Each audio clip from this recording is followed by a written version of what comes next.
Hi. The gentleman I'll be just talking to in this video, his name is Steve. Steve is a 30-year-old male who was in a car accident several months ago. He came to me saying that he can no longer drive a car or even be a passenger in the car because he has a lot of anxiety from the car accident. Steve has told me that he has always had anxiety his whole life, but it seems to be more intensified since the accident. So what I'm going to do is I'm going to describe to Steve that what it sounds like to me is not regular generalized anxiety, but is more is trauma, symptoms of trauma that he's displaying. Hi, Steve. You came to me describing that you were in a car accident, and you're saying that you're having difficulty driving a car since that moment. You mentioned that you've made multiple attempts of driving. Each time you've tried to drive, anytime somebody beeped the horn or you heard somebody slam the brakes on, squealing the brakes, you freeze up and you just stop the car in the middle of the road and can't drive anywhere. You've mentioned the same of being in a car with somebody else, that even if you're not driving, you panic and you have told the person you're driving with to stop the car and you had to get out of the car. So I know you mentioned to me before that you have always experienced symptoms of anxiety your whole life, but what I'm hearing from you is this is more than just generalized anxiety. This sounds more along the lines of trauma. So I want to explain to you a little bit what trauma is, maybe to help you better understand what you're experiencing, maybe kind of put you at ease a little bit that you're not the only person who has experienced these types of feelings and sensations and stuff. That this is very typical for somebody who's been in a situation like yours. So you were in a car accident, and a car accident can be can seem like a life-threatening situation. Your body at that moment may feel threatened. And that's typical of somebody experiencing trauma. The trauma is basically symptoms of trauma are basically caused by somebody who's been in a life-threatening event, such as a car accident, such as a natural disaster, such as rape, or being attacked violently, or witnessing a violent attack.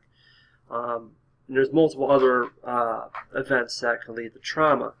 Those are all traumatic events.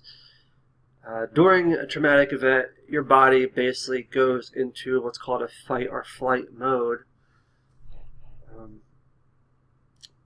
During that time, fight or flight mode basically means that your body, if it feels that, if your brain tells the body that if it can fight, it will physically, let's say you're being violently attacked, you will physically fight back. Or the body will numb itself, you'll freeze up, and the body will numb itself to so they won't, the pain that the body is feeling is not as intense. So it's a way of protecting. It's the way your nervous system protects your body from being overwhelmed by the stress of the situation. If the body feels like it can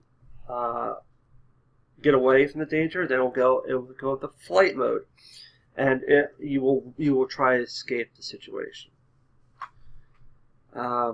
So what happens though is after the traumatic event has passed, the body the brain releases these chemicals to kind of bring the body back to normal functioning level. That doesn't always happen, though. The event can cause, the traumatic event can suppress some of those chemicals being released, and it leaves a person kind of in that state, that hypoarousal state. Which means that, like, so, for example, in your case, you have mentioned that anytime you hear somebody honk the horn or you hear somebody slam on the brakes, you have a flashback, basically, of the event, of that accident, which causes you to freeze up, and you can't go anywhere. You just freeze up. That reaction is basically mimicking your reaction from the accident, your original accident.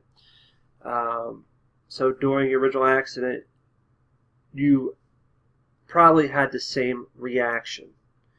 Your body froze up and was just getting ready for the impact.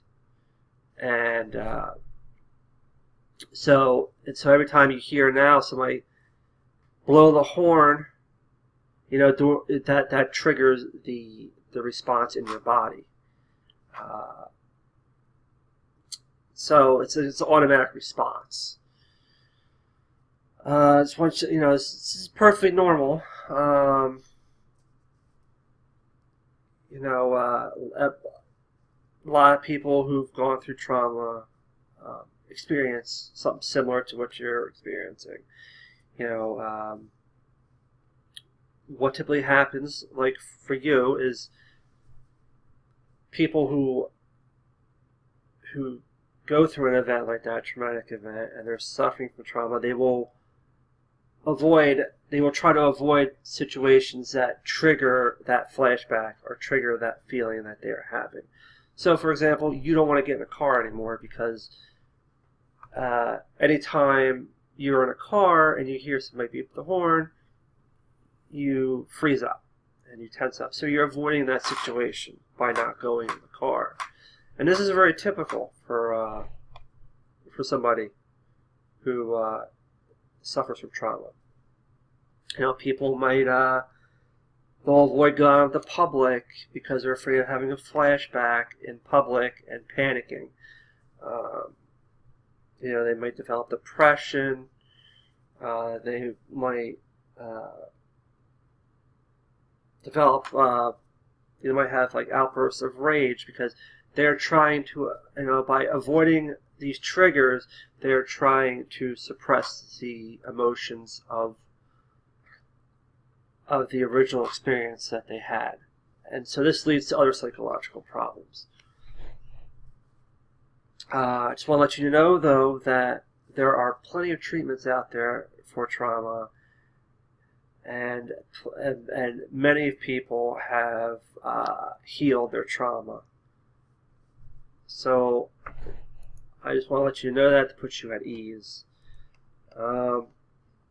One treatment I'm thinking about using for you is, you have mentioned before that you had anxiety before you even got into the car accident. So I want to use kind of like a guided meditation to kind of create a safe space for you, you know, to kind of bring down that hyperarousal feeling that you're having from the fight or flight response. I want to bring it down, and I, you know, want to kind of get you in touch. The guided meditation is going to have you get in touch with your inner child. Each of us have an inner child in us. Our inner child reflects basically, you know, how we were brought up, how we were raised, and I want you to get in touch with the inner child and, you know, show him that it's okay, that everything is okay right now. I want to put the inner child at ease, and then from that point on, I want to address the trauma, the traumatic experience that you were in. So, and you know, we only have to move I'm only gonna move at your pace. Whatever you're comfortable with is how fast we move. I'm not, the important part is that you feel safe and comfortable before we address any of the events of the car accident.